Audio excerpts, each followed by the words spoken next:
Hello everyone and welcome back. Today we are going to be reading a story from r/ProRevenge and probably whatever else I pull up on Reddit that seems fun to read. This story comes from strugglebus_RN. When I wrote my dad's obituary, I didn't mention my mom and exposed her years of abuse and neglect. Now this title definitely got me right from the jump. Good titles will get me to read a thing. I originally posted this in Petty Revenge, but it was removed, so I'm guessing it's more appropriate for here. Shrug emoji. My dad died December 1st, 2022. He briefly lived with me before his passing after a long stint of being chronically ill for the past 15 plus years. As his health declined, he relied more on my mom for things. Prior to this, she was never a great person and fully took advantage of his disability and mobility issues as he declined. For years, she claimed to be separated and divorced, talking to other men on the internet. She made claims many times she was going to move away and marry someone else. In addition, she took advantage of him financially. We tried every legal avenue we could find to have her kicked out, arrested, or force her out, but those attempts were met with responses that it was a civil matter and there was nothing that could be done. He made me durable POA and added me to all of his accounts. This is a small portion of her abuse, but I promise her actions were no less than neglectful and exploitive. I tried for years to get my dad to move in with me, but he wasn't leaving the house he worked so hard to pay for. I brought him home on hospice the day after Thanksgiving and made sure his final days were the best they could be. After meeting with the funeral home to carry out his final wishes, I was told they required consent from my mother to allow me to cremate him. It was no surprise she initially told me no and only agreed after I allowed her to keep the Social Security survivor benefits, which would have been hers anyway. Eye roll emoji. I wrote his obituary and left her out of it. There was not a single word that mentioned he'd ever been married or had a spouse. I didn't feel she deserved to be recognized or viewed as a grieving widow when she spent their marriage as a shitty spouse in person. She lost her mind, and there were many questions from friends and family alike. I spent years in therapy working through maternal narcissistic abuse, and believe if she didn't want me to talk about it, she shouldn't have done it. When people asked about it, I was honest about the years of abuse my father and I endured from her. I've completely ruined the public image and victim complex she spent years creating. I might be the villain and the a-hole in this scenario, but I'd do it again in a heartbeat. And I love it. To me, that is awesome and beautiful. Because what better revenge than to just ignore them and write them out of history? It's wonderful. I am personally going no contact with a relative who fucking sucks. And some days I feel guilty about that. And other days I feel cheery. And then other days, like a few days ago, my father was like, when was the last time you talked to so-and-so? And I had to be like, I have not heard from them all year. I got one phone call that I missed and no message or text afterwards, and one text on my birthday, and I've heard nothing else.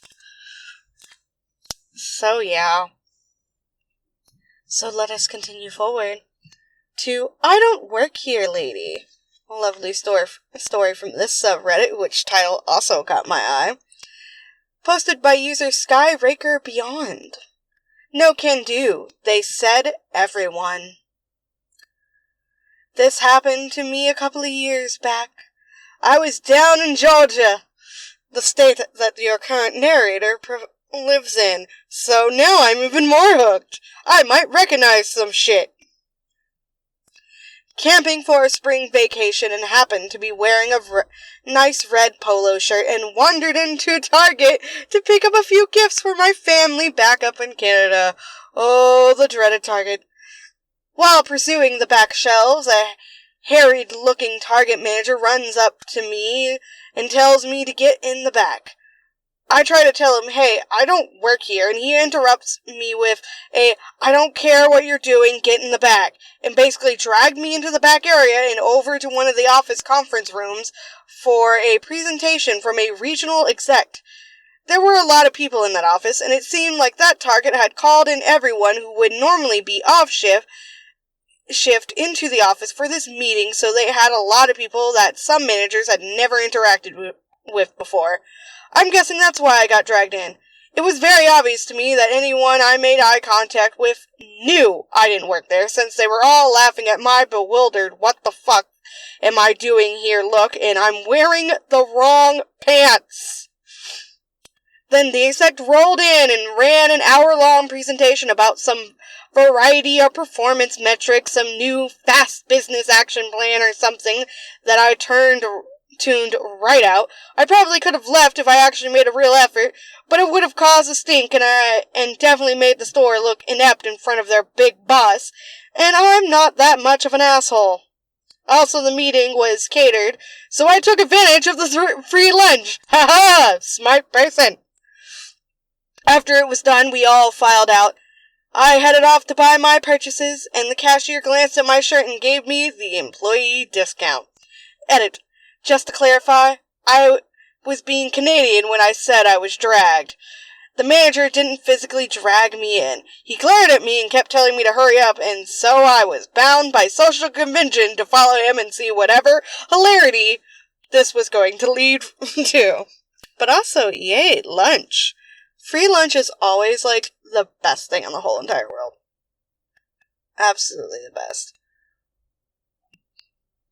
Absolutely wonderful. Okay, I keep scrolling past this story, and I'm like, do I want to read it? No, I shouldn't. But you know what, I'm gonna. It's a short one. It's from r/Tales from Your Server. I sexually harassed my boss's boss. I posted this in another group, and someone thought that you good folks would enjoy it as well. I was a waitress at a corporate spot for 10 years. My boss's boss was in for one of his monthly visits. He was widely disliked by everyone for the way that he spoke with people. I entered the server area off of the dining room to get drinks. He was in there with my boss. He tells me that you should be smiling. Keep in mind that we are completely out of any customer's view. I reply with, I smile when it counts, and keep on working. He then replies with, you should smile because I'm here. I set down my glasses, and look at him over my shoulder and said, so you like it when women fake it for you? My boss choked on his coffee and walked away laughing. His boss chuckled uncomfortably and then jokingly asked if anyone had the number for HR. He didn't speak to me for his next 3 visits, and he never told me to smile again. Big win. Stop telling people to smile. It's bullshit. I've had people do that, and I said I'll smile when I have something to fucking smile about. I'm not gonna sit here and plaster a fake fucking smile on for you, bitch. I ain't got that kind of fucking time. Frankly, if I keep a bitchy look on my face, maybe you'll leave me the fuck alone.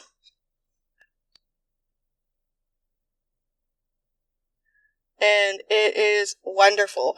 And thank you all so much for being here, for being awesome pals, coming and watching the video. Remember to stay hydrated, stay healthy. If you want me to read any kind of stories, let me know. Leave them in the comment down below. I might read them. I'm currently wanting to read more fan fiction, so that would be awesome. So yeah. Thank you all very much. Thank you very much to my Patreon and Ko-fi supporters, Dymond, Glass, and Micah. You're both awesome and wonderful. And yeah. Bye-bye.